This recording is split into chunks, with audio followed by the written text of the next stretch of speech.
Hi guys and welcome to the second video about my 2019 racing season. Today we are at Autodromo Varano, Italy, for the second race of the season, and guess what? It rains again. And after the first race in Franciacorta, I realized that I am so happy about the rain because I realized I love it. I realized that I'm fast in wet conditions. By the way, I've never told you how this championship works. So, considering that I started riding at 26 in 2017, and this is just my second year of racing, I don't have enough experience to compete with the pros. So I started from the bottom, and now I'm racing in an amatorial championship called MotoEstate. We race in small tracks, not like I will do in 2020, with the same tires for everyone, which is the Dunlop D212 GP Racer, which are derived from the road. So less performance but long lasting. Just to give you an idea, after 100 laps, you can do almost the same lap time. The rain tires, however, are free of regulations, so you can use any brand you want. So it is an amatorial championship, but the top riders are quite fast. Because if we use the same tires, we are like 2 seconds lower than the pros. So the level is quite high for an amatorial championship. The championship is made out of 5 racing weekends, made of 2 sprint races each. So a total amount of 10 races. We do everything on Sunday, 2 qualifyings and 2 races, so it's quite demanding physically. And that's why the races are just 8 laps long, which becomes 7 in wet conditions. So today, as I said, it rains! But in qualifying did not. The track dried, so we had to ride in the track half wet, half dry, which is very tricky. So we went with the rain tire in the front and the dry tire in the rear. And I couldn't find the feeling. D'Ambrosio instead found a great feeling and made the pole position. Palladino is second and I will start third. But now, luckily, it's raining. And considering that yesterday in the free practices I was the fastest overall under the rain, I'm confident that I can win this race. Non sei il benvenuto in questo box. Dai, non dire così, non è vero. Sta anche piovendo, dovresti essere contento. Pezzo di merda. Guarda la mia faccia, guarda la tua. Allora, io oggi ti passerò solo all'esterno. Solo l'esterno. Solo all'esterno. Se puoi passare all'interno non mi passi. Non aspetti. ti passo e aspetto proprio quel punto in cui dici no, mi ha passato qua, io vendo la moto. Sì, lo faccio. Allora, ve lo dico già. Se adesso faccio la gara, lui va fortissimo sull'acqua, chapeau. Ma se per sbaglio dovesse passarmi all'esterno e riesce a passarmi all'esterno senza volare via per cause non identificate, quelle cose che capitano così per puro caso, no? Cioè non è che io voglio buttarti per terra. Figurati, cioè, se impiega a destra mi parte è normale, capita. Vendo la moto, annuncio, vendo moto plurivittoriosa, mai gare, mai vinto. Le vedi le gocce come cadono belle grosse adesso? Cadono grossissime le gocce. Sì, come cadranno le mie nocche sui tuoi denti a fine gara.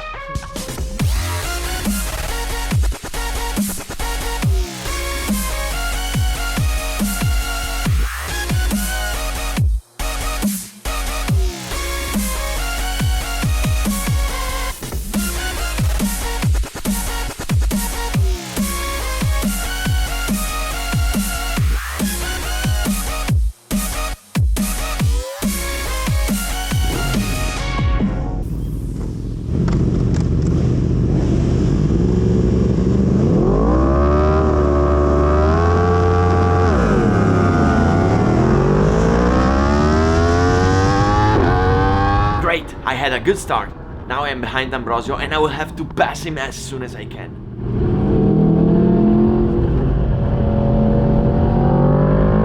Okay, I'll try a crazy thing. I will try in the outside in turn 3.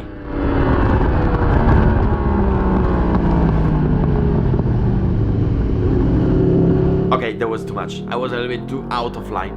But if it worked, I think D'Ambrosio probably would have killed me.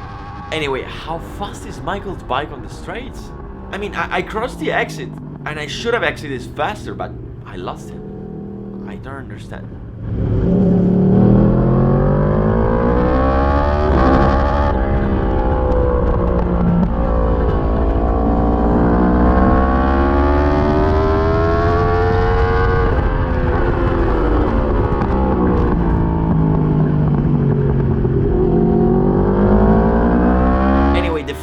The bike is excellent. I'm really at ease. I feel very well. And I'm waiting for the right moment to dive in and fly away.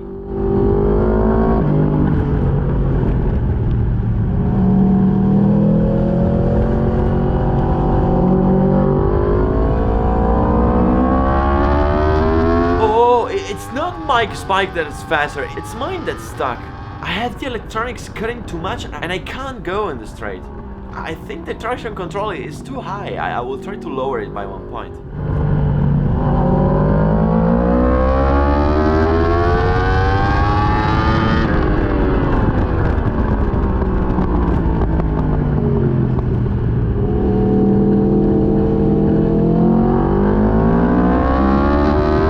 Going on, look at that! I probably lost 1 second on the straight. It's like racing with a 600 against the 1000. I am full throttle, as you can see from the graphics, and the bike won't go. Dang, I have the electronics cutting everything. And this is a big problem. If it's standing like that for a whole race, I can't compete if I lose 1 second per straight. It's strange. Yesterday it was working like charm and now it doesn't. I will lower the traction control by 1 other point. Let's see if it works.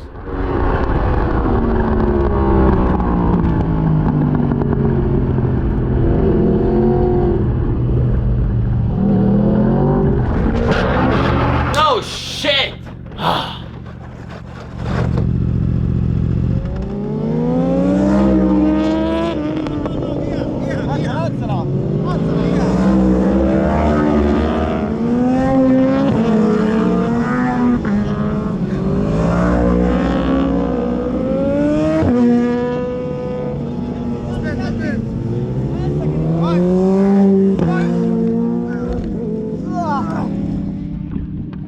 Alberto, scusa,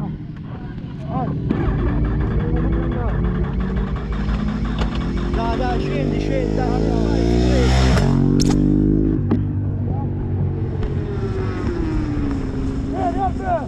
Well, yeah.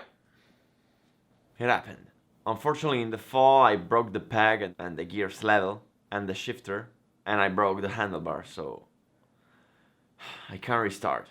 So what seemed a riding error, it actually was not 100% a riding error, but it's something more complex. I had an electronic problem, which now I will show you. So how the electronics work on the R1. The racing electronics has many parameters that you can set, but the 4 most important are power, traction, SCS, and anti-wheeling. And I'll explain them to you.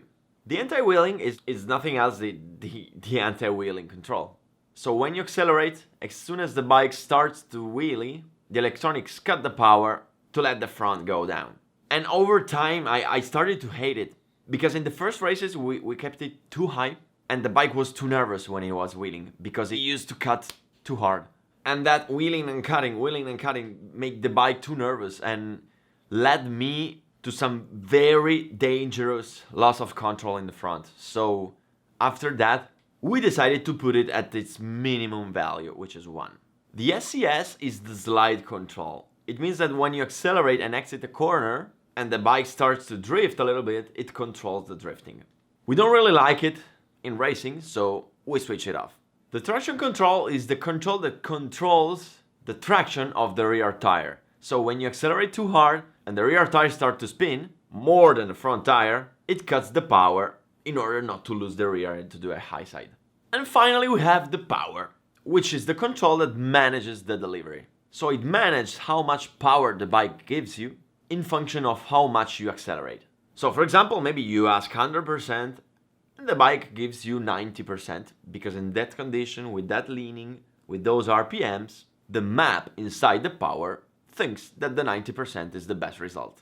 So if you look at the dashboard on the R1, you see that on the bottom left, you can find 3 parameters.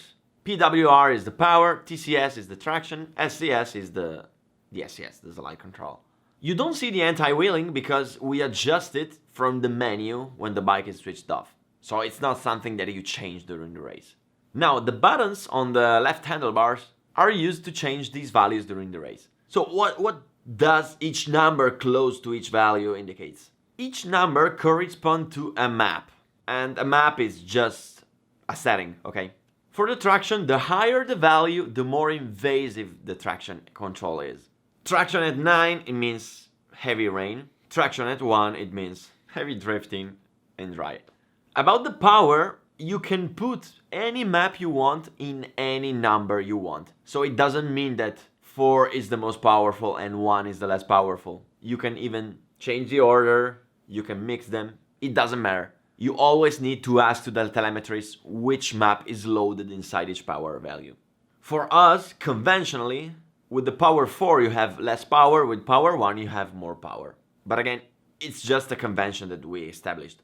And just to show you some examples, in the dry tests in Varano we had power 2, which means a good power and a good thrust, traction control on 2, so low control and a bike capable of drifting a little bit, and SES at 1. So yeah, I was still using SES at 1, but in the next races I will switch it off. On Saturday morning, on the very wet track conditions, we had power at 4, so a motorcycle that cuts a lot in order to avoid to make a high side, and the traction control at 9. On the other hand, when I entered the qualifying, which was half wet, half dry, I had power at 3, so a good thrust but not too much, and SES at 2. And regarding the traction, they gave me these indications. They told me, you have a dry tire on the rear, so if you touch the water, you risk a high side. So, go in with the traction at 8 and see how the bike is. If you see it's cutting too much, lower it during the qualifying session. And as I was riding, I felt that it was cutting too much. When I wanted to accelerate out of the corners, wouldn't accelerate. So I lowered it until 5. So let's get to the race. In the race I had the same settings as the Saturday. And I found my bike not pushing on the straight, it was cutting everywhere. And the question is, how is it possible that on Saturday I didn't notice that, while now it's cutting? If the settings are the same. And that's the point.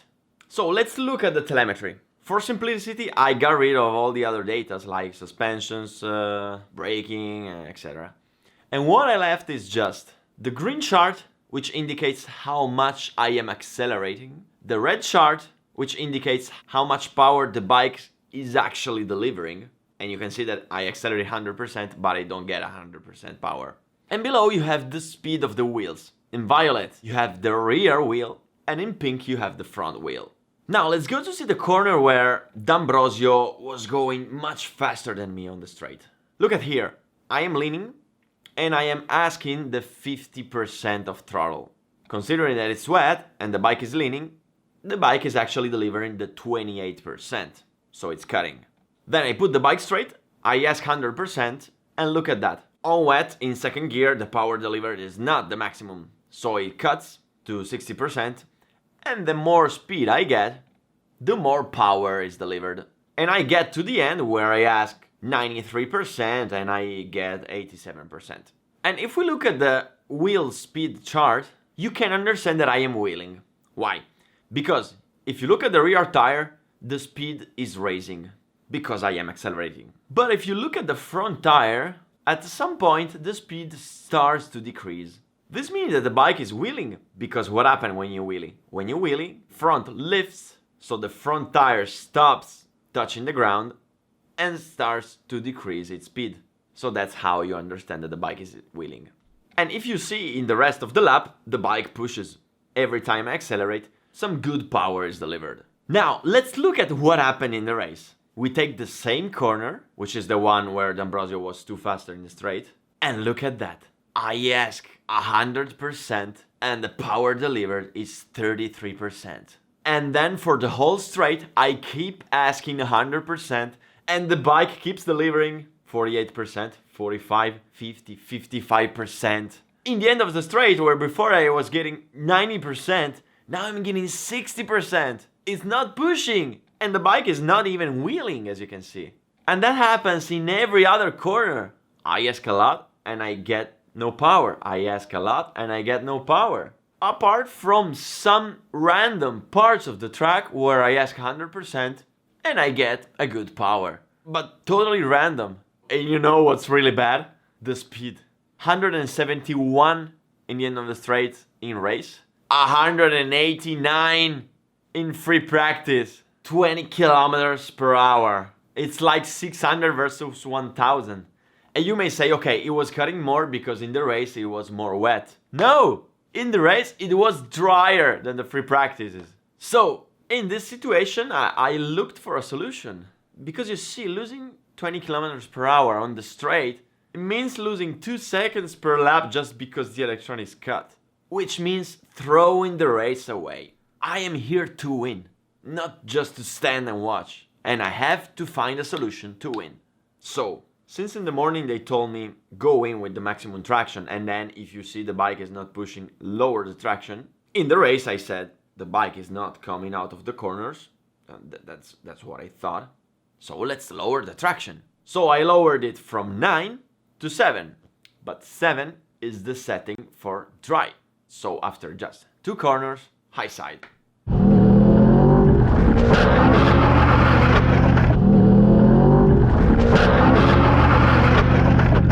So what could have I done? I don't know, because it's not normal that the bike cuts so much on the straights. Especially if it's the same bike that on Saturday did not cut. However, it would have been better to change the power instead of the traction. And that's why. To make it very simple, because it's much more complex than that, the traction control tends to cut when you're leaning, while the power instead tends to work when the bike is straight. It's not really like that, but to make it simple, we may say it's kinda like that. So it would have been better to change the power instead of the traction, because if you looked at the onboard videos, when I was from mid-corner to exit corner, I was good. I had the same speed as D'Ambrosio. But as soon as I put the bike straight, that's where the electronics started to cut. Unfortunately, I didn't know the difference between traction and power. I had to learn so many things this year that I didn't learn that yet. Moreover, you also saw the inexperience in me, because when I reduced the traction, I should have thought about, hey, you cannot accelerate that much in corners with less traction control because you would lose the rear. This is experience. So today, race 1 ends here. I have earned 0 points, but I have earned a lot of experience. The real problem, however, is that I fear that it's not a power problem, but I feel that it's some other problem that we haven't discovered yet. Because how is it possible that on Saturday with power 4 the bike doesn't cut, while on Sunday with power 4 the bike cuts? So maybe it's not just the power. By the way, we will find out in race 2. We'll put the power 3 and we'll see what it happens. Will the power 3 fix the problems or not? We will see in race 2.